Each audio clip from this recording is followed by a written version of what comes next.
Pemirsa, Bareskrim Polri memastikan keaslian ijazah sarjana milik Presiden ke-7 RI Joko Widodo sekaligus menghentikan penyelidikan. Bagaimana nasib kasus lain seperti dugaan fitnah yang dilaporkan Jokowi terhadap 5 orang termasuk Roy Suryo di Polda Metro Jaya? Kita bahas bersama pakar hukum pidana Universitas Jenderal Sudirman, Profesor Hipnu Nugroho. Selamat sore, Prof.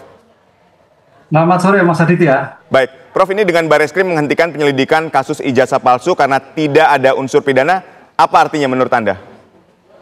Ya, jadi dalam konsep hukum namanya penghentian itu ada 4 dimensi. Satu, penghentian demi hukum, itu kalau memang terdakwa meninggal atau tersangka meninggal, daluarsa, ya, nebis in idem. Ya. Kedua, penghentian demi kepentingan hukum. Demi kepentingan hukum itu bicara ternyata bukan merupakan tindak pidana atau bukti kurang. Nah, ketika demi kepentingan hukum ini, nanti suatu saat memang kalau ditemukan bukti baru bisa. Karena penghentian itu sebagai bentuk kepastian. Hukum itu harus selesai. Yang ketiga, dihentikan demi kepentingan umum. Itu kalau kaitannya dengan kewenangan Jaksa Agung, deponir. Yang keempat, sekarang perkembangan, dihentikan karena restoratif justice. Nah, gitu. 4 ini sebagai bentuk perkembangan ilmu hukum yang sekarang. Nah, dalam kasus yang sekarang dihentikan oleh Bareskrim, masuk dihentikan demi kepentingan hukum.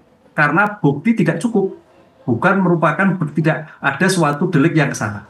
Itu yang sekarang berkembang. Oleh karena itu dalam hal seperti ini ya, suka atau tidak suka, kita harus hormati dalam kepentingan penghentian oleh penyelidikan Bareskrim tadi.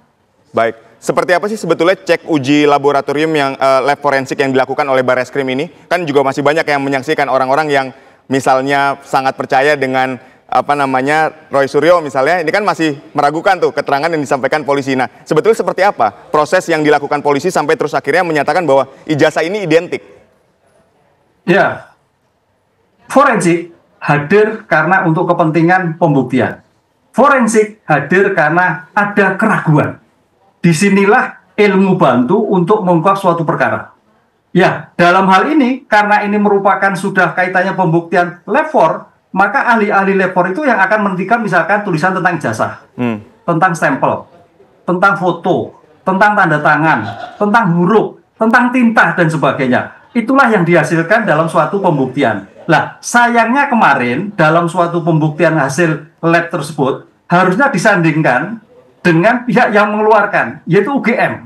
Ya. Loh, apakah betul sih seperti ini? Dan gitulah. Nah, ini kemarin baru hasil dari ahli forensik. Nah, ahli forensik itu sebetulnya ini adalah untuk kepentingan pembuktian di persidangan. Artinya, bukti itu untuk mengungkap, membantu keyakinan hakim bahwa ada suatu yang bermasalah, tapi sudah dibuktikan secara ilmiah. Kan begitu. Tapi juga tidak salah ketika Bareskrim kemarin sudah menentukan seperti itu, karena dugaannya adalah ijazah palsu. Maka dicek dulu apakah ini ijazah asli atau tidak. Dengan paparan yang kemarin, saya kira cukup. Baik perbandingnya di antara rekannya sudah ada, baik teman-temannya juga sudah diperiksa dan sebagainya. Memang masalah kebenaran absolut, maka saya katakan tadi bahwa kebenaran itu masih relatif. Jadi penghentian tadi adalah penghentian demi kepentingan hukum. Jadi suatu saat seandainya ditemukan, ya jalan. Tapi sementara ini adalah berhenti dari kasus penyelidikan karena tidak ditemukan bukti. Karena konsepnya masih lidik. Penyelidikan itu serangkaian tindakan peristiwa untuk mengungkapkan peristiwa hukum. Apakah ini peristiwa hukum atau tidak? Oh, ternyata tidak. Gitu, Mas. Itu konsep hukumnya seperti itu. Baik, tadi Anda mengatakan ada kebenaran yang relatif dan absolut. Nah, sebetulnya seperti apa kebenaran yang absolut sehingga itu bisa meyakinkan publik misalnya? Nah, dalam kasus-kasus yang terjadi, kebenaran yang absolut itu biasanya adanya suatu pembanding. Dibandingkan dengan bukti yang lain, dengan ahli yang lain. Ini kalau kita lihat kalau sudah masuk dalam suatu persidangan. Tapi ini kan kemarin belum. Kan itu. Di dalam suatu persidangan, nanti ketika penyidik atau penuntut umum mendatangkan sumber ahli tadi forensik, maka ada pembanding lain. Seperti halnya misalkan Mas Ditya, yang sering terjadi itu tentang visum. Visum seseorang yang diragukan maka visum kembali.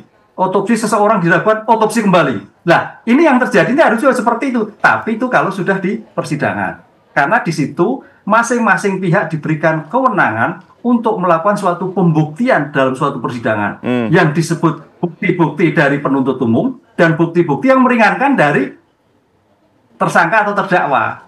Ya. Ini yang clear. Lah yang kemarin masih belum, masih pada tingkat pra-adjudikasi. Baik, Prof, ketika kemarin artinya masih kebenaran yang relatif belum clear, masih bisa dibawa ke ranah persidangan, terus kemudian Barreskrim menghentikan prosesnya sehingga tidak berlanjut ke persidangan. Padahal kan bisa di persidangan kemudian dibandingkan tadi ijazahnya sampai akhirnya ya memang terciptalah kebenaran absolut tadi. Ya, makanya di sini artinya penghentian tadi saya katakan penghentian demi kepentingan hukum. Artinya kalau memang suatu saat ya, kita kan masih berjalan waktu, suatu saat ada bukti-bukti baru bisa diajukan kembali. Karena penghentiannya bukan penghentian demi hukum, tapi demi kepentingan hukum. Demi kepentingan hukum, baik.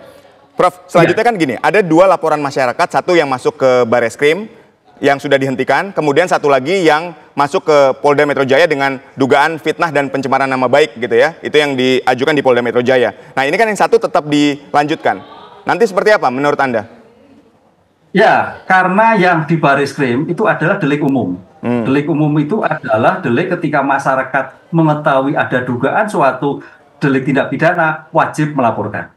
Umum, siapapun. Nah, sekarang yang di Polda adalah delik aduan. Aduan itu adalah delik yang merasa pada diri seseorang, yang merasa terfitnah, masa mungkin terdolimi, masa yang merasa harga dirinya, maka dia bisa mengadukan. Namanya delik aduan absolut. Kenapa absolut? Karena yang merasa sekarang adalah Pak Jokowi lah yang melaporkan. Makanya kemarin Pak Jokowi yang mengadukan terhadap delik tersebut.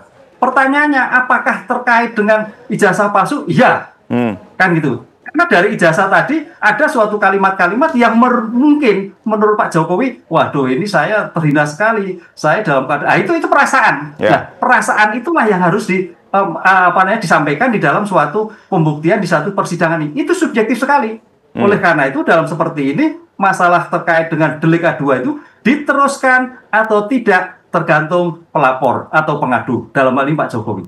Mudah-mudahan tidak, Mas, tidak lanjutkan gitu. Baik.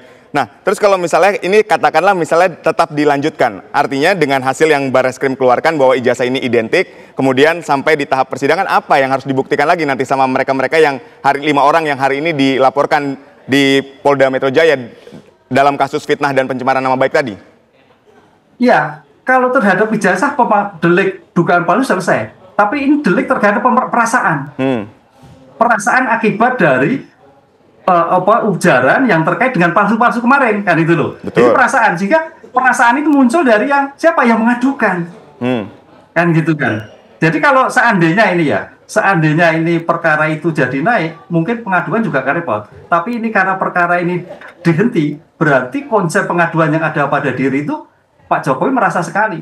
Disitulah makanya tadi katakan secara teoritis diteruskan atau tidak dilakukan Pak Jokowi.